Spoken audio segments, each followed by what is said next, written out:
បាទសូមបគ្រប់នឹងជ្រាបសួរទៅដល់ពុកម៉ែបងប្អូនដែលនិយមតាមដានទេសនានីបើ Channel បើ EP បើសូមជាទីមេត្រីសូមបើជួយចុចប៊ូតុង Subscribe Like និង Share ដើម្បីទទួលបាននូវបើអត្ថបទថ្មីក៏ដូចជាក្បួនគុណគូទូទាយដែលខ្ញុំបាទតែងតែធ្វើការដកស្រង់ស្វែងរកយកមកបង្ហាញចែកជូនដល់លោកអ្នកបានទស្សនាផងដែរបាទសម្រាប់ថ្ងៃនេះបើខ្ញុំបាទក៏សូមធ្វើការជម្រាបជូននៅគឺបហោរសាស្ត្រប្រចាំថ្ងៃដែលទូទីសម្រាប់ថ្ងៃអាទិត្យត្រូវនៅថ្ងៃទី12ខែកក្កដាឆ្នាំ2025មួយនេះឯងបាទអញ្ចឹងសម្រាប់ពុកម៉ែបងប្អូនដែលចង់ដឹងថាក្នុងថ្ងៃអាទិត្យនេះនឹងមានដួងចិត្តឫស្សីនឹងមានជើងលេខនឹងមានជាអ៊ុនប្រែប្រួលយ៉ាងណានោះបាទគឺឡើងខ្ពស់ត្រដែតឬក៏ធ្លាក់ស្រុតចុះយ៉ាងណានោះក៏សូមពុកម៉ែបងប្អូនក៏សូមទស្សនិកជន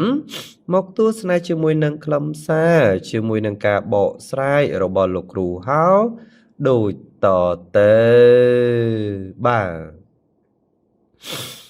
បើយើងក្រឡេកមកមើលបើគឺជើងលេខនៅហោរាសាស្ត្រប្រចាំថ្ងៃអាទិត្យ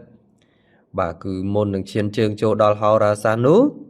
លោកគ្រូក៏សូមធ្វើការបង្ហាញនៅក្បួនមួយចំនួនដើម្បីចែកចម្លែកដើម្បីបកស្រាយដើម្បីបង្ហាញទៅដល់លោកអ្នកបានទស្សនាជាដំបូងសិនសម្រាប់ក្បួនជាដំបូងគេនេះគឺត្រូវជាមួយនឹងក្បួនបើគឺហុងស៊ុយបាទ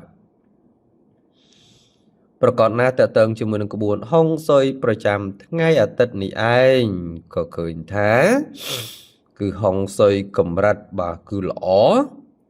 សម្រាប់បើការជីកដីចាប់ផ្ដើមសាងសង់ឬក៏ការបើកការដ្ឋានផ្សេងហុងស៊ុយល្អសម្រាប់ការផ្លាស់ប្ដូរក្រែឬគ្នាផងដែរហុងស៊ុយល្អសម្រាប់បើការតាំងទីលំនៅឋានថ្មីបាទអញ្ចឹងនេះគឺជាហុងស៊ុយល្អបាទប្រចាំថ្ងៃអាទិត្យដោយឡែកបើយើងក្រឡេកមកមើលហុងស៊ុយកម្រិតមធ្យមវិញក្នុងថ្ងៃអាទិត្យនេះឯងក៏ឃើញថាហុងស៊ុយមធ្យមសម្រាប់បើការសង់លំនៅឋានថ្មីមួយទៀតនោះហុងស៊ុយមធ្យមសម្រាប់ការធ្វើពាណិជ្ជកម្មក៏ដូចជាការធ្វើអាជីវកម្មផ្សេងហុងស៊ុយមធ្យមសម្រាប់បើការទទួលបាននៅការងារដែលថ្មីបើហុងស៊ុយមធ្យមសម្រាប់បើការបនស្រន់សុំសំណាងល្អហុងស៊ុយមធ្យមសម្រាប់បើការជួសជុលផ្ទះហុងស៊ុយមធ្យមសម្រាប់បើការដឹកជញ្ជូនផ្សេងនិងហុងស៊ុយមធ្យមសម្រាប់បើការរុះរើឬក៏ការបំផ្លិចបំផ្លាញអគារហុងស៊ុយមធ្យមសម្រាប់បើការធ្វើដំណើរផ្សេងក៏ដូចគ្នាផងដែរហុងស៊ុយមធ្យមសម្រាប់បើការរៀបអាពាហ៍ពិពាហ៍ជាដើមបាទអញ្ចឹងទាំងនេះគឺជាហុងស៊ុយកម្រិតមធ្យមប្រចាំថ្ងៃអាទិត្យទី12ខែកក្កដានេះបាទដោយឡែកបើយើងក្រឡេកមកមើលតើតើជាមួយនឹងឆ្នាំដែលឆុងវិញក៏ឃើញថាបើគឺឆ្នាំកុលឆុងគ្នាជាមួយនឹងឆ្នាំម្សាញ់ហើយដឹងទេថាជាក់ស្ដែងចំពោះឆ្នាំកុលចំពោះឆ្នាំម្សាញ់ក្នុងថ្ងៃនេះក៏គឺឆុងគ្នាឃើញថាប៉ះទង្គិចគ្នាអញ្ចឹងចូលប្រយ័ត្នប្រយែងចូលយល់យកអធិស្ឋានបើអាចកិច្ចបានកុលនិងម្សាញ់កុំនៅចិត្តគ្នាមិនល្អនោះឡើយបាទនេះគឺជាជើងលេខនេះគឺជាការបកស្រាយនេះគឺជាទំនាយដែលលោកគ្រូសូមធ្វើការចែកចម្លែកសូមធ្វើការផ្សព្វផ្សាយបង្ហាញចែកជូនដល់លោកអ្នកត្រឹមទស្សនាត្រឹមប៉ុណ្ណេះបាទបន្ទាប់ពីក្បួនហុងស៊ុយនេះបាទលោកគ្រូក៏សូមធ្វើការបន្តបង្ហាញនៅក្បួនបន្តទៀតគឺត្រូវជាមួយនឹងគឺបើក្បួនយាមបក្រឡាវិញម្ដងបាទក្រឡេកមកមើលក្បួនបើយាមបក្រឡាផងដែរសម្រាប់ថ្ងៃបើគឺអាទិត្យ បាទត្រូវនៅថ្ងៃទី12ខែកក្កដាឆ្នាំ2026នេះឯងលោកអ្នកក៏ដឹងហើយថាដោយសារតែថ្ងៃអាទិត្យបាទគឺវេលាពេលព្រឹកចាប់ពីម៉ោង 6:00 ដល់ម៉ោង 8:24 នាទីបាទគឺជាពេលវេលាលាភពេលវេលាជ័យនិងសម្រាប់ពេលពេញពន្លឺចាប់ពីម៉ោង 8:24 នាទីទៅដល់ម៉ោង 10:48 នាទីបាទគឺជាពេលវេលាគ្រោះថ្នាក់និងសម្រាប់ពេលថ្ងៃត្រង់ចាប់ពីម៉ោង 10:48 នាទីទៅដល់ម៉ោង 1:12 នាទីគឺជាពេលវេលាធម្មតានិងដោយឡែកសម្រាប់ពេលរសៀលចាប់ពីម៉ោង 1:12 នាទីទៅដល់ម៉ោង 3:36 នាទីបាទគឺជាពេលវេលាសេរីក៏ដូចគ្នាផងដែរសម្រាប់ពេលបល្ងាចចាប់ពីម៉ោង 3:36 នាទីដល់ម៉ោង 6:00 គឺជាពេលវេលាទុកសោកបាទអញ្ចឹងសម្រាប់ពុកម៉ាងបងទាំងអស់គ្នាបើយើងពិនិត្យមើលក្បួនបាទគឺយាមបក្រឡានេះឲ្យបានត្រឹមត្រូវឲ្យបានច្បាស់លាស់ឲ្យបានហ្មត់ចត់បាទលោកអ្នកប្រកាសជាឃើញហើយថាបានបែងចែកក្នុងនេះមានពេលវេលាល្អក្នុងនេះមានពេលវេលាដែលមិនល្អដូច្នេះតម្រូវលោកអ្នកត្រូវតែចេះធ្វើការជ្រើសរើសដោយចេញដំណើរចំពេលវេលាល្អឲ្យស្របទៅតាមក្បួនស្របទៅតាមទំនាយទាំងអស់គ្នារួមមានគឺស្ថិតនៅពេលព្រឹកគឺស្ថិតនៅពេលរសៀលក៏ដូចជាស្ថិតនៅពេលថ្ងៃត្រង់បាទព្រោះអីពេលវេលាទាំងគឺ3នេះបើកាលណាលោកអ្នកចេញដំណើរចំគឺនាំនៅលៀបនាំនៅជ័យនាំនៅផ្លែនាំនៅផ្កាមិនតែប៉ុន្តែប៉ុណ្ណោះសមិទ្ធផលក៏នឹងឆ្លើយតបទៅតាមលោកអ្នកអនុវត្តផងដែរឧទាហរណ៍បើចេញដំណើរចំពេលព្រឹកជាពេលវេលាលៀបជ័យខ្លាំងបំផុតការងារគឺនឹងដាក់ចុះដោះតាមដៃ 100% បាទនេះគឺជាក្បួនយាមបក្រឡាដែលលោកគ្រូសូមធ្វើការប្រកាសសូមធ្វើការចែករំលែកបាទបើយើងបកមើលពេលវេលាដែលមិនល្អវិញដែលតម្រូវឲ្យលោកអ្នកត្រូវតែគឺប្រយ័ត្នប្រយែងក៏ដូចជាជៀសវាងការចេញដំណើរចំព្រោះអីអាចមានគ្រោះថ្នាក់នោះក្នុងថ្ងៃអាទិត្យនេះគឺស្ថិតនៅពេលពេញពន្លឺនិងពេលល្ងាចប្រកបណាពេលវេលាទាំងពីរនេះគឺអាចប្រឈមនឹងគ្រោះប្រឈមនឹងហេតុការណ៍ប្រឈមនឹងបញ្ហាផ្សេងដែលធ្វើលោកអ្នកពិបាកក្នុងការទប់ទល់ពិបាកក្នុងការដោះស្រាយអាចកិច្ចបានកិច្ចចោះគឺមិនគួរចេញដំណើរចំពេលវេលាទាំងពីរនេះនោះឡើយបាទអញ្ចឹងនេះគឺជាក្បួនដែលបញ្ជាក់ចំច្បាស់នៅជើងលេខនៅទំនាយល្អដែលអាចបង្ហាញដែលអាចបើកផ្លូវឲ្យលោកអ្នកអនុវត្តស្របទៅតាមក្បួនបាទជាបន្តទៅទៀតនោះលោកគ្រូក៏សូមណែនាំនៅការជម្រាបនៅក្បួនបន្តទៀតដើម្បីផ្សព្វផ្សាយដើម្បីបកស្រាយទៅដល់លោកអ្នកនោះគឺក្បួនក្នុងការមើលទិសទាំង8បាទក្រឡេកមកមើលក្បួនក្នុងការមើលទិសទាំង8ប្រចាំថ្ងៃអាទិត្យត្រូវនៅថ្ងៃទី12កក្កដា2025នេះឯងលោកអ្នកក៏ដឹងហើយថាដោយសារតែថ្ងៃអាទិត្យគឺមានកម្លាំងគឺ6ដង្ហើមរស់គឺស្ថិតនៅទិសគឺទិសឧត្តរគឺទិសខាងជើងចំដូច្នេះពុកម៉ាងប្អូនទាំងអស់គ្នាមុនពេលធ្វើដំណើរទៅបំពេញកិច្ចការងារប្រចាំថ្ងៃប្រកបណាស់មិនថាដំណើរជិតដំណើរឆ្ងាយកិច្ចការងារផ្សេងកិច្ចការងារសំខាន់កិច្ចការងារមិនសំខាន់ប្រកបណាស់តម្រូវលោកអ្នកត្រូវតែចេះធ្វើការបបាយមុខទៅរកទិសឧត្តរនេះជាមុនសិនរួចសឹមចេញដំណើរទៅបំពេញកិច្ចការងារតាមក្រោយចោលបើកាលណាដែលពុកម៉ាងប្អូនធ្វើការបាយមុខទៅរកទិសឧត្តរនេះរួចហើយមានន័យថាពុកម៉ាងប្អូនគឺបានបំពេញនៅកាតព្វកិច្ចមួយដ៏សំខាន់ដោយបានស្រូបយកនៅធម៌ពលស្រូបយកនៅសេរីសួស្តីស្រូបយកនៅរឿងល្អស្រូបយកនៅឫទ្ធិអំណាចស្រូបយកនៅកម្លាំងដ៏អស្ចារ្យបាទនេះគឺជាក្បួនដែលងាយមានប្រសិទ្ធភាពជួយលោកអ្នកបាន 100% បាទជាបន្តទៅទៀតលោកគ្រូក៏សូមបន្តជម្រាបផ្សព្វផ្សាយនៅជើងលេខនៅក្បួនបន្តទៀតគឺត្រូវជាមួយនឹងគឺក្បួនហោរាសាស្ត្រប្រចាំថ្ងៃបាទបើយើងបកមកមើលហោរាសាស្ត្រប្រចាំថ្ងៃចំពោះពុកម៉ែបងប្អូនដែលកើតឆ្នាំជាដំបូងគេនេះគឺត្រូវជាមួយនឹងឆ្នាំជូតឬស័យក្នុងថ្ងៃអាទិត្យទី12កក្កដា2025នេះឯង ប្រកបណាឆ្នាំជូតដោយសារតែមានទៀតទឹកដោយសារតែមានពងទេវតាប្របើយកឫស្សីរបស់លោកអ្នកក៏ឃើញថាគឺធ្លាក់ស្រុតចុះបាទការរស់នៅរបស់លោកអ្នកត្រូវរក្សាភាពស្ងប់ស្ងៀមបាទនិងពិសេសចូលចេះគឺធ្វើបុណ្យដាក់ទានខ្លះក៏កាន់តែប្រសើរហើយការប្រកបការងារក្នុងថ្ងៃបាទអាទិត្យទី12នេះទៅទៀតឲ្យប្រយ័ត្នបញ្ហាសុខភាពបាទគឺបង្កជាបញ្ហាឬក៏ការយកភាពបខ្ជិលច្រអូសដាក់ខ្លួនក៏កាន់តែបាទគឺក៏អាចបង្កើតជាបញ្ហាកើតឡើងផងដែរបាទ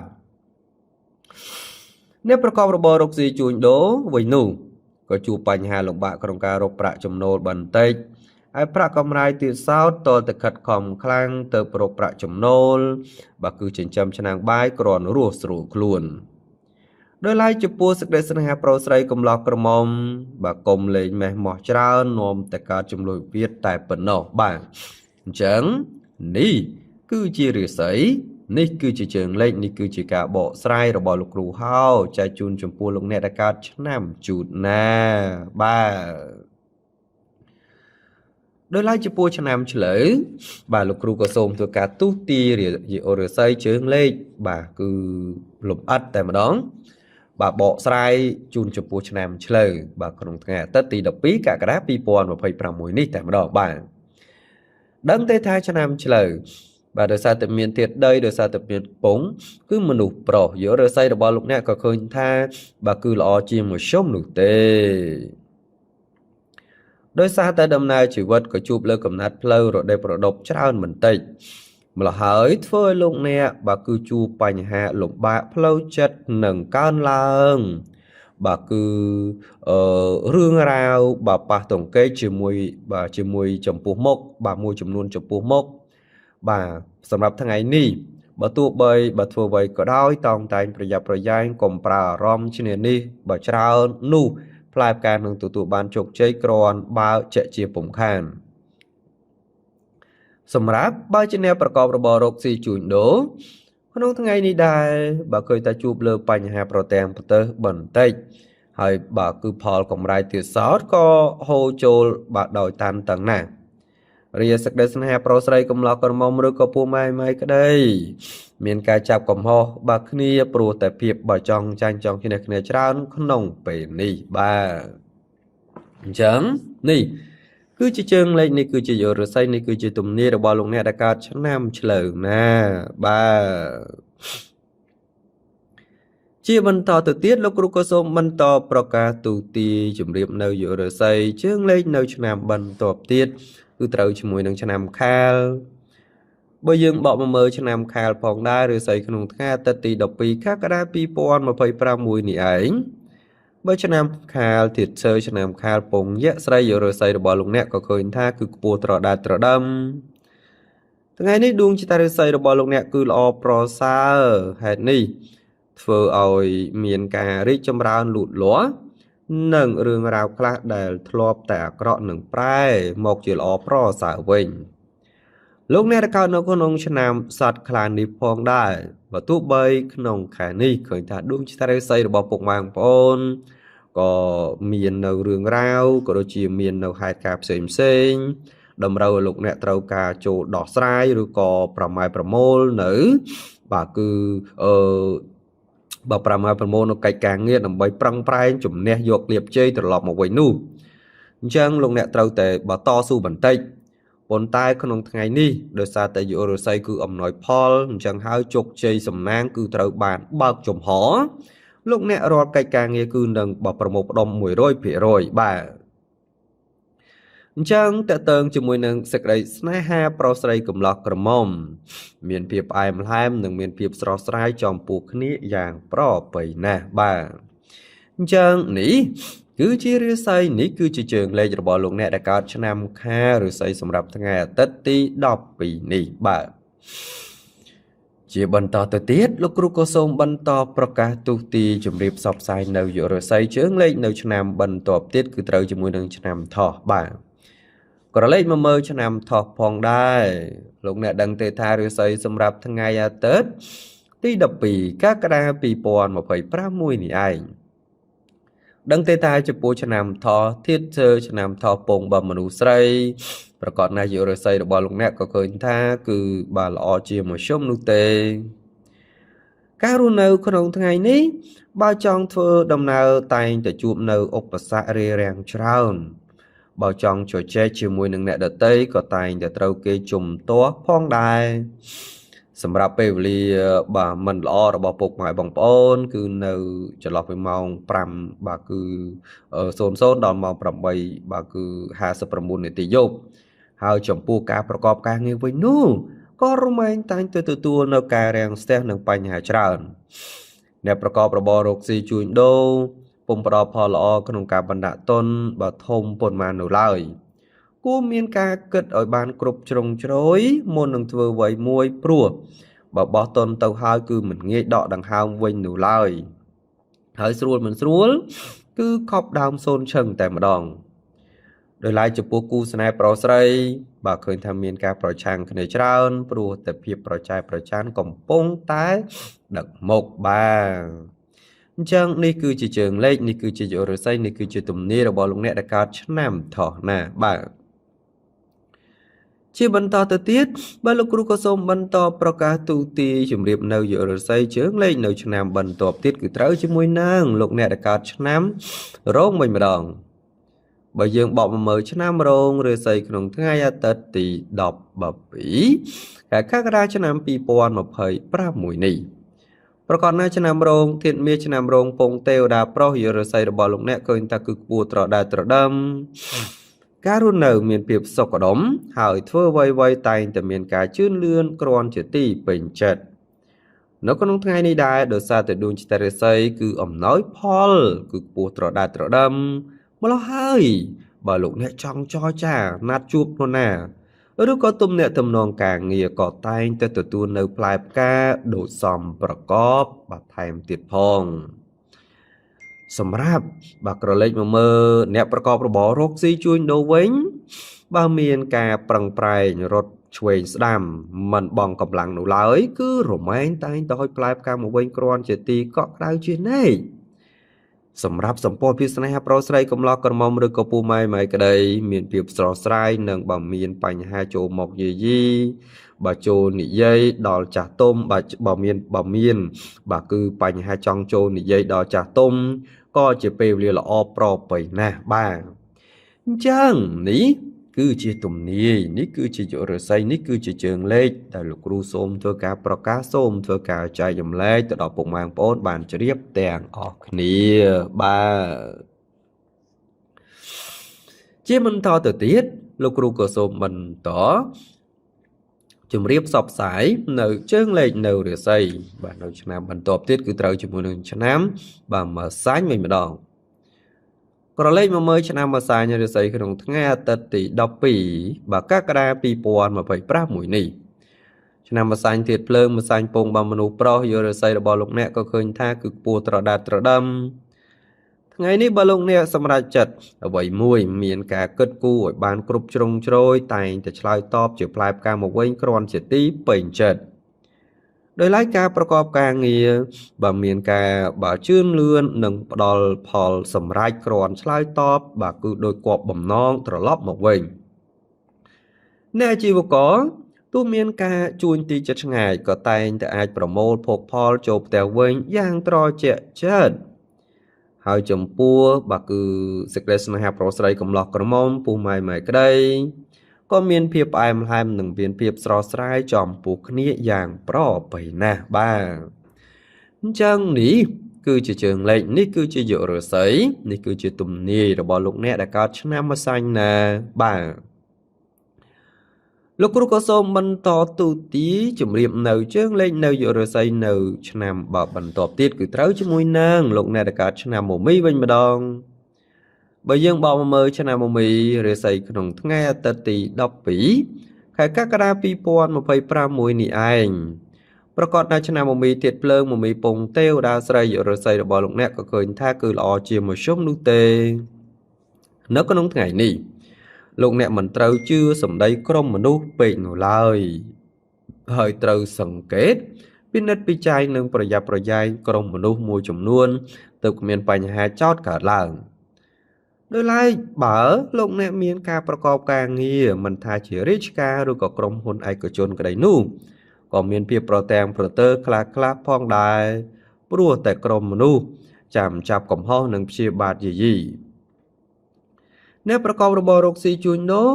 មានដំណើរការទៅមុខយ៉ាប់យ៉ឺនបន្តិចក៏ពិតមែនតែក៏មានភាពសុខដុមប្រពៃរីឯសេចក្តីស្នេហាប្រុសស្រីកំឡោះក្រមុំមានការជឿនលឿនទៅមុខតិចតួចហើយបើថយក្រោយវិញនោះឃើញថាឆាប់រហ័សណាស់ក៏បីមានការប្រយ័ត្នប្រយែងបាទអញ្ចឹងនេះគឺជារាសីនេះគឺជាជើងលេខនេះគឺជាទំនាយរបស់លោកអ្នកដែលកើតឆ្នាំមកមីនាបាទលោកគ្រូក៏សូមបន្តប្រកាសចំពោះជើងលេខចំពោះជារាសីចំពោះឆ្នាំបន្តទៀតគឺត្រូវជាមួយនឹងឆ្នាំមម៉ែវិញម្ដងបើយើងបកមកមើលឆ្នាំមម៉ែ